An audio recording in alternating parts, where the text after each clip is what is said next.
बिस्मिल्लाहिर्रहमानिर्रहीम। अस्सलाम वालेकुम। आज 17 मई है और दिन है जुमे का। आज सुप्रीम कोर्ट ऑफ पाकिस्तान में फैसल वाडा साहब के हवाले से अहम केस की समाअत थी जो सोमोटो प्रोसीडिंग स्टार्ट की गई हैं और उनके साथ मुस्तफ़ा कमाल साहब को भी नोटिस हो गया। दोनों को ज़ाती हैसियत में तलब कर लिया गया है। मैं पूरी प्रोसीडिंग का हवाला आपके सामने मुख्तसर तौर पर रखूँगा।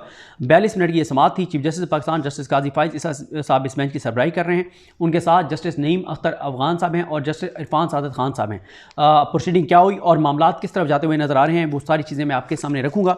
मैं अपने बहुत से दोस्तों से इख्तिलाफ़ करता हूँ जिन्होंने इसको रिपोर्ट किया है। मैं बहुत से अपने दोस्तों से इख्तिलाफ़ रखता हूँ। उन्होंने जो रिपोर्ट किया है मेरा पॉइंट ऑफ व्यू उससे मुख्तलिफ है, वो मैं आपके सामने रखता हूँ। देखें 11:14 पर समाअत का आगाज़ हुआ। 11:56 पर इस समाअत का अख्ताम हुआ। जैसे समाअत शुरू हुई तो काजी फाइज ईसा साहब ने मुस्कुराते हुए, ये बात आपने नोट रखनी है, मुस्कुराते हुए उन्होंने आमिर रहमान साहब से पूछा जो एडिशनल अटॉर्नी जनरल हैं उनसे कि चौधरी साहब आपने प्रेस कॉन्फ्रेंस सुनी है तो उस पर, और उन्होंने कहा तौहीन अदालत बनती है या नहीं बनती। तो आमिर रहमान साहब ने कहा कि मैंने सुबह सुनने की कोशिश की है लेकिन यूट्यूब पे जो लिंक था उसमें काफ़ी सारे पोर्शंस म्यूट थे। अब मुझे नहीं पता कौन सी आमिर रहमान साहब ने सुनी है।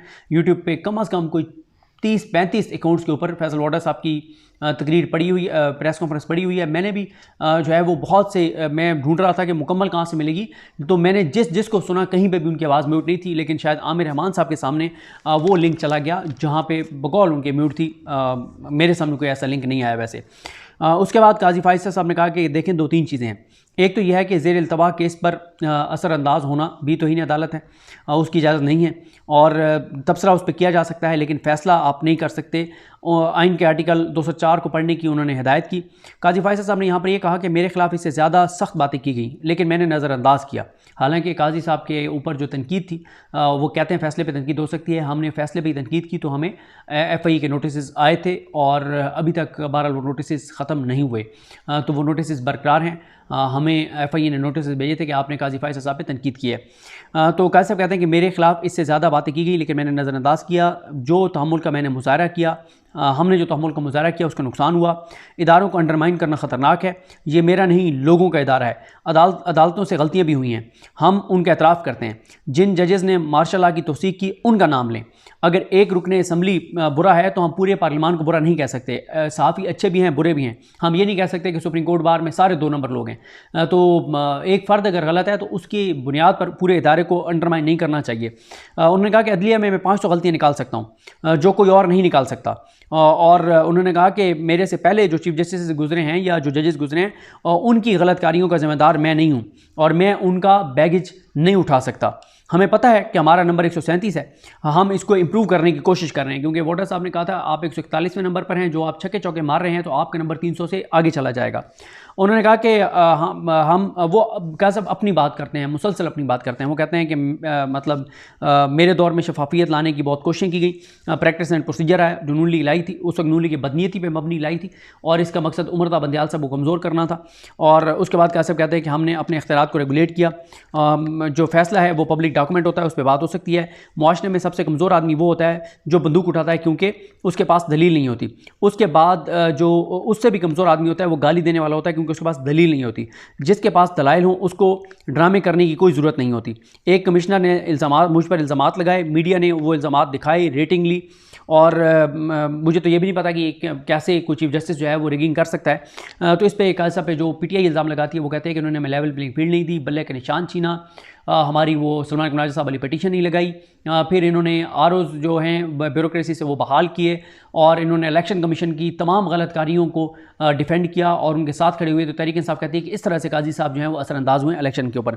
काजी साहब कहते हैं कि मैंने तब तक बहुत तहम्मुल किया जब तक मामला मेरी ज़ात का था, लेकिन मैंने अपनी ज़ात नहीं इदारे का जो है वो हलफ उठाया हुआ है। उसके बाद काजी साहब फरमाते हैं कि अगर प्रेस क्लब में शजरकारी पर बात हो रही हो या तालीम पर बात, तालीमी निज़ाम में बेहतरी पर बात हो रही हो तो उस पर कोई सहाफ़ी जाके कवरेज नहीं करेगा, लेकिन अगर गालम गलोच हो रही हो प्रेस क्लब में तो सहाफ़ी जाके भरपूर कवरेज करेंगे। चीखो पुकार करने और ड्रामे करने की ज़रूरत नहीं है, मैच्योरिटी दिखाएं। ये वो फैसल वाडा साहब को कह रहे हैं नाम लिए बगैर। तनकीद करें, हमारा एहतसाब करें। मैं भी चाहता हूँ कि इस दुनिया में मैं अपनी गलत कारियों को ठीक कर लूँ, मेरे ऊपर तनकीद हो, मेरा एहतसाब हो, मैं गलत चीज़ों को ठीक कर लूँ, इससे पहले कि ऊपर वाला जो है वो मेरे से सवाल करे। वो कहते हैं हम किस तरफ जा रहे हैं, हम कंफ्यूज हैं कि ये तौहीन अदालत की कार्रवाई करें ना करें, हमें बताएं हम क्या करें। उन्होंने कहा कि मुस्तफ़ा कमाल ने भी बातें की हैं। मुस्तफ़ा कमाल जो बातें कर रहे थे वो वही चीज़ें पिटीशन कर देते, और तकरीर तो सब करते हैं लेकिन गलती कोई नहीं मानता। जो कुछ किया जा रहा है उसका मकसद सिर्फ जुडिशरी का वक़ार ख़त्म करना है। हम किसी से महाज़राई नहीं चाहते। अगर किसी इदारे में बैठा कोई शख्स गलत काम कर रहा है तो उस फ़र्द को अटैक करें। मैं गलत हूँ तो मेरे इर्द गिर्द बैठे जजेस को बुरा भला मत कहें। अगर आप कोई सजेशन देना चाहते हैं निज़ाम इंसाफ के हवाले से तो रजिस्ट्रार को ख़त लिखें, लेकिन ख़त नहीं लिखेंगे क्योंकि उससे शोहरत नहीं मिलेगी। तो काजी साहब ने पाकिस्तान के लोगों को ये आइडिया दिया है कि अगर आप कोई चीज़ काजी फैसल साहब के बारे में समझते हैं तो आप रजिस्ट्रार को ख़त लिखें। हाँ, अगर आप समझते हैं कि वो थोड़ा सा हाईलाइट होना चाहिए तो आप रजिस्ट्रार को भी लिख दें, और आप उसकी एक कॉपी भी सोशल मीडिया पे लगा सकते हैं कि मैंने काजी साहब को कोर्ट्स के हवाले से, कोर्ट्स के निज़ाम को बेहतर करने के हवाले से, अदलिया के वक़ार को बहाल करने के हवाले से मैंने ये सजेशन भेजी हैं, वो आप लगा सकते हैं। तो ये उन्होंने एक नया आइडिया दिया है पाकिस्तान के लोगों को, चाहे वो ओवरसीज़ पाकिस्तानी है, पाकिस्तान के अंदर है, आप रजिस्ट्रार सुप्रीम कोर्ट को काजी साहब के नाम ख़त लिख सकते हैं जिसमें आप अपनी तजावीज़ दे सकते हैं। और उसके बाद उन्होंने कहा कि हम जो कुछ कर रहे हैं उसके बाद हमें बैरूनी दुश्मन की कोई ज़रूरत नहीं है। पार्लियामेंट, उन्होंने एक आइडिया भी दिया है जो ये हमले कर रहे हैं सुप्रीम कोर्ट पर, कि आप पार्लियामेंट में बात कर लें जो भी करनी है। लेकिन वहाँ पे भी उन्होंने कहा कि जजेस के कंडक्ट पर बात नहीं हो सकती, लेकिन काजी साहब ने जो उनको आइडिया दिया है कि आप पार्लियामान के अंदर जाके खिताब करें। अगर वो ये करते हैं, वहाँ अदलिया के ऊपर तनकीद करते हैं, तो फिर उसके ऊपर कार्रवाई उनके लिए के खिलाफ मुमकिन नहीं रहेगी, बहुत मुश्किल हो जाएगी। तो काजी साहब ने उनको कहा कि आप प्रेस क्लब की बजाय पार्लियामेंट में ये तकरीरें करें जो आप प्रेस क्लब में कर रहे हैं। और उन्होंने कहा कि आप हमें तारीख़ का सबक पढ़ा रहे हैं, आपका बहुत शुक्रिया। उसके बाद जहांगीर जदून साहब सामने बैठे थे सामने, तो जहांगीर जदून साहब से पूछा काजी साहब ने कि आप क्या इस वक्त इलेक्टेड बॉडी का हिस्सा हैं, इस्लामाबाद बार या किसी और तंजीम का? तो उन्होंने कहा जी मैं इलेक्टेड मेंबर नहीं हूँ। उसके बाद अटर्नी जो आमिर रहमान साहब थे उनको कहा गया कि आर्टिकल 204 पढ़ें, फिर आर्टिकल 19 पढ़ें, तौहीन अदालत ऑर्डिनेंस पढ़ें, प्रोसीजर क्या होगा, वो सारी चीज़ें कही गई। और काजी साहब ने कहा कि मैं हमेशा कहता हूँ कि सच बोलें, सच आपको आज़ाद कर देता है। और फिर काजी साहब ज़ोर से मुस्कराए, हंसे। और अटॉर्नी जनरल, उसके बाद उन्होंने पूछा कि प्रोसिक्यूटर कौन होता है कंटेम्प्ट की प्रोसीडिंग में, तो बताया गया कि अटॉर्नी जनरल ऑफिस जो है वो प्रोसिक्यूटर होता है। काजी साहब ने कहा कि आमिर रहमान साहब को कि फिर तो आपके कंधों पे खासा बोझ होगा। तो उन्होंने फिर पूछा आमिर रहमान साहब के नोटिस होना चाहिए, शोकॉज नोटिस होना चाहिए। तो आमिर रहमान साहब खामोश हो गए। उस पर काजी साहब ने या किसी जज ने उनको कहा कि आप ऑफिसर ऑफ द कोर्ट हैं, उसके मुताबिक जवाब दें। तो फिर भी आमिर रहमान साहब खामोश रहे, कोई जवाब उन्होंने नहीं दिया। तो काजी साहब ने कहा कि देखें हम तो अपनी गलतियां मान रहे हैं, और उन्होंने कहा कि मसला ये है कि कोई यहाँ पे अपनी गलती तस्लीम नहीं करता। उन्होंने कहा कि स्कूल में जो बच्चा अपनी गलती तस्लीम कर लेता है तो उसके साथ टीचर का रवैया मुख्तलिफ होता है, और अल्लाह के यहाँ भी यही है कि जो इंसान अल्लाह के सामने अपनी गलती का इतराफ़ कर ले तो उसके साथ जो सलूक होता है वो मुख्तलिफ होता है। और उन्होंने कहा कि उन्होंने आइन उन्होंने नहीं, पहले उन्होंने कुछ और कहा। उन्होंने कहा ये मुस्तफ़ा कमाल साहब का फिर उन्होंने जिक्र किया कि रुकने पार्लियामेंट हैं। काजी साहब ने फिर अपनी सफाइयाँ बहुत ज़्यादा पेश करते रहे, और काजी साहब ने कहा कि हम पार्लियामेंट को इज़्ज़त देते हैं, आप हमारे साथ ये क्यों कर रहे हैं, मेरे लिए मुकद्दस डॉक्यूमेंट ये आइन की किताब है। उन्होंने आइन की किताब उठाकर और मुस्कुराकर कहा कि मेरे लिए ये मुकद्दस है। ये आइन की पता नहीं अब वो वाली किताब है या इस कमर अदालत में और आइन की किताब पढ़ी थी, क्योंकि वैसे आइन की बहुत सारी कॉपीज़ पढ़ी हुई हैं, यानी आइन एक ही है लेकिन किताबें ज़ाहिर है बहुत सारी पढ़ी हैं हर कोर्ट रूम में, क्योंकि एक आइन की किताब तो फेंकी थी उन्होंने सरदार तारिक मसूद साहब ने मिलिट्री कोर्ट्स केस में। उन्होंने कहा पता नहीं है बुनियादी इंसानी हकूक़ में कहाँ ले जाएंगे, और उन्होंने आइन की किताब यूं टेबल पे फेंकी थी। पता नहीं अब ये वही किताब थी या ये कोई और किताब थी, ये अब कुछ नहीं कहा जा सकता। काजी साहब ने फिर कहा, उन्होंने कहा कि मुल्क को अंडरमाइन ना करें, लोगों का अदालतों पर एतमाद ख़त्म हो गया तो लोग असला उठा लेंगे और कानून हाथ में लेंगे। उन्होंने कहा कि मेरे मुंह से कभी आपने पार्लियामान के ख़िलाफ़ कोई गलत बात सुनी है? मैंने कभी पार्लियामान के ख़िलाफ़ कोई गलत बात नहीं की। तो उस पर उनको कहा गया कि जी आप तो पार्लियामान में गए थे, आप तो वहाँ पे आपने तो जाके तकरीर भी की थी, वो जिस दिन जरदारी साहब के साथ काजी साहब की तस्वीर भी आई थी। और उन्होंने कहा कि अगर किसी को कोई शिकवा है तो पिटीशन कर दें, चाहे मेरे खिलाफ ही क्यों ना कर दें। इदारे ना रहे तो मुल्क भी नहीं चलेगा। 3 मेंबर सुप्रीम कोर्ट बार के सामने मौजूद थे रोशना पर। उन तीनों ने कहा कि ये तौहीन अदालत की कार्रवाई बनती है। उसमें मेंबर 2 थे एग्जेक्टिव मेंबर्स, एक साउथ पंजाब से, एक पंजाब से।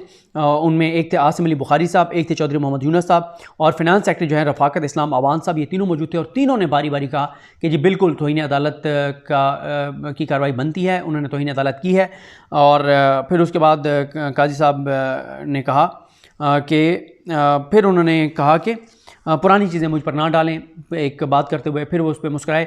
4 से 5 बार काजी साहब मुस्कुराए, एक बार तो बहुत ज़्यादा वो हंसे और बड़ी अब आ जाते हैं कंक्लूजन पे कि चीज़ें किस तरफ जाती हुई नज़र आ रही हैं। तौहीन अदालत में जेल भी है, नाअहली भी है, क्या मुस्तफ़ा कमाल साहब और फैसल वाडा साहब नाअहल होंगे? तो मुझे बिल्कुल ऐसा नहीं लगता। अच्छा, अब इस पे दो आरा हैं, दो चीज़ें डिस्कस हो रही हैं कि काजी साहब ने क्योंकि काजी साहब आज जो है वो बहुत नरम लहजा था, बहुत कूल थे, लाइव समात भी उन्होंने नहीं की। काजी साहब एक बार भी गरजे बरसे नहीं हैं, एक बार भी बरहम नहीं हुए, एक बार भी डांटा नहीं है, एक बार भी बेइज्जत किसी को नहीं किया। फैसल वाडा के बारे में कोई सख्ती उन्होंने नहीं दिखाई, यानी एक होता ना कि आप बहुत ऊंची आवाज़ में, जिस तरह काजी साहब का एक मिजाज है, बिल्कुल वो नहीं था। हालांकि इससे पहले वो 5-6 वकीलों को बहुत सख्त डांट चुके थे, बल्कि हमारे एक दोस्त मेरे साथ बैठे थे तो वो कहते हैं यार ये क्या हो रहा है, काजी साहब पहले एग्जॉस्ट हो जाएंगे, मज़ा नहीं आएगा फैसल वाडा केस में। लेकिन फैसल वाडा केस में तो काजी साहब बिल्कुल धीमे मिजाज से बात कर रहे थे। अब इस पे जो है वो 2-3 इसके ऊपर चीज़ें हैं कि क्यों काजी साहब इतने धीमे थे। देखें, एक तो मैं ट्वीट पढ़ना चाहूँगा, हमारे दोस्त हैं अहमद अदील सरफराज, उन्होंने क्या ट्वीट किया, फिर मैं आपको अपनी राय भी बताता हूँ। वो कहते हैं कि कमरा अदालत में चीफ जस्टिस काजी फाइज ईसा का अंदाज़ जारहाना कम और माजरत खाना ज़्यादा मालूम हो रहा था। ठीक है, यानी वो डिफेंसिव पे थे, माजरत खाना रवैया था उनका। इतना कुछ फैसल वाडा साहब ने कहा है, उसके बावजूद ये एक राय है, क्योंकि ये भी बातें हो रही हैं कि फैसल वाडा साहब के पास कुछ वीडियोज़ हैं, कुछ ऑडियोज़ हैं।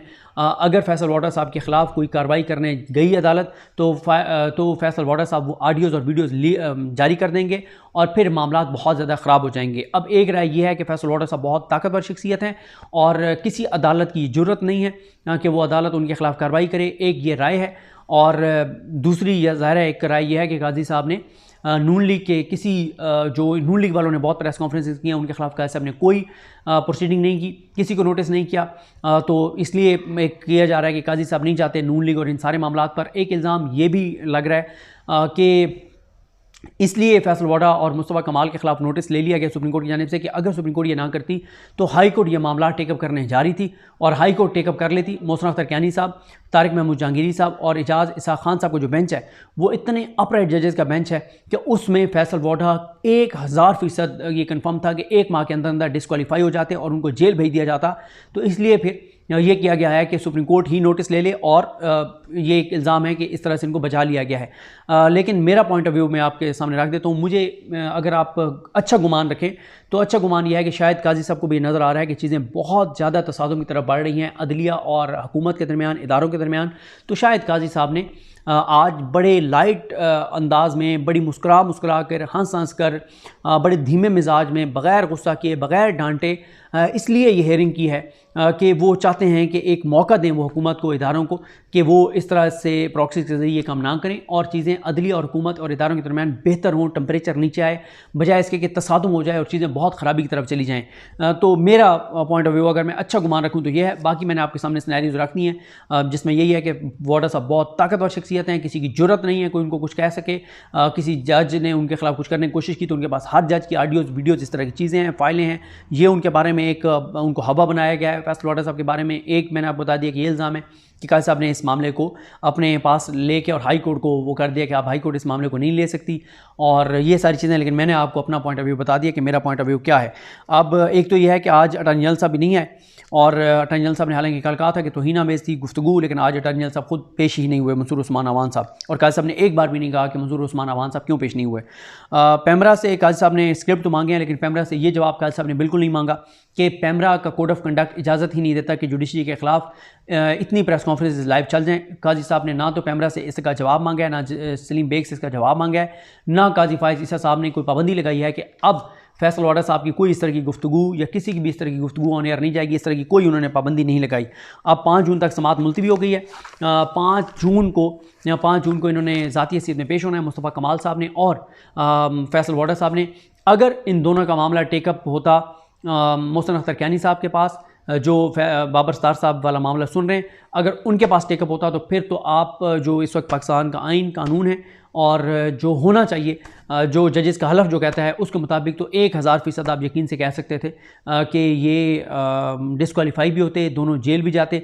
लेकिन अब क्योंकि मामला काजी साहब के पास है तो काजी साहब चाह रहे हैं कि चीज़ों को थोड़ा सा कूल डाउन करें, मिल के हुकूमत के साथ, इदारों के साथ मिल के चलें और कोई ऐसा काम ना करें जिससे तसादुम बढ़े। तो अब मुझे बिल्कुल नहीं लगता कि कोई जो है वो बड़ा फ़ैसला आएगा। क्योंकि मैं इसलिए शुरू में कहा था कि मैं अपने दोस्तों से इख्तलाफ़ करता हूँ। जो मेरे दोस्त ये बात कह रहे हैं कि आज पता नहीं ये हो गया, वो हो गया और फ़लाँ हो गया, ये कर देंगे, वो कर देंगे, मुझे ऐसा कुछ होता हुआ नज़र नहीं आ रहा। मुझे बिल्कुल ये मामला ये नज़र आया कि काजी साहब मामले को कूल डाउन करना चाहते हैं और खुश असलूबी से इदारों और हुकूमत के साथ मामलात को बेहतर करके आगे चलना चाहते हैं। वो नहीं चाहते कि तसादुम बढ़े और चीज़ें मज़ीद ख़राबी की तरफ जाएँ, और ना ही वो कोई नज़र आ रहा है कि वो कोई अकाउंटेबल ठहराएँगे फैसल वाडा को, और फैसल वाडा को टफ टाइम मिलेगा नहीं। फैसल वाडा साहब के लिए चीज़ें बिल्कुल आसान हैं, कोई उनके लिए मुश्किल नहीं है। और आज की इस प्रोसीडिंग के बाद मुझे ये भी नज़र आ रहा है कि जो प्रेस कॉन्फ्रेंसेस हैं उनका सिलसिला तेज़ हो जाएगा, अदलिया पर हमले तेज़ हो जाएंगे, क्योंकि इनकरेज होगी हुकूमत, इनकरेज होगी सारे मामले से। क्योंकि अगर थोड़ा सा काजी साहब का रवैया सख्त होता तो हुकूमत को एक डर और खौफ होता कि यार चीज़ें कहीं और ना चली जाए, कोई डिस्क्वालीफाई ना हो जाए, कोई गिरफ़्तार ना हो जाए। लेकिन आज काजी साहब का जो धीमा रवैया था, जो गुस्सा नहीं था, बिल्कुल कूल डाउन थे। मैंने काजी साहब को आज तक कोई 7-8 केसेस ही ऐसे आए हैं जिसमें इतना काजी साहब को मतलब तहम्मुल बुर्दबारी में मैंने देखा है, इतना पेशेंस के साथ चीज़ों को लेके चलते हुए देखा है जितना इस केस में देखा है। वरना फैसल वाडा साहब का प्रेस कॉन्फ्रेंस सुने तो वो बहुत खौफनाक प्रेस कॉन्फ्रेंस है, जिसके कुछ पॉइंट्स मैं आपको बता चुका हूँ। अब इनको अभी नोटिस हुए हैं, शोकॉज नोटिस, कि क्यों ना आपके खिलाफ तौहीन अदालत की कार्रवाई की जाए।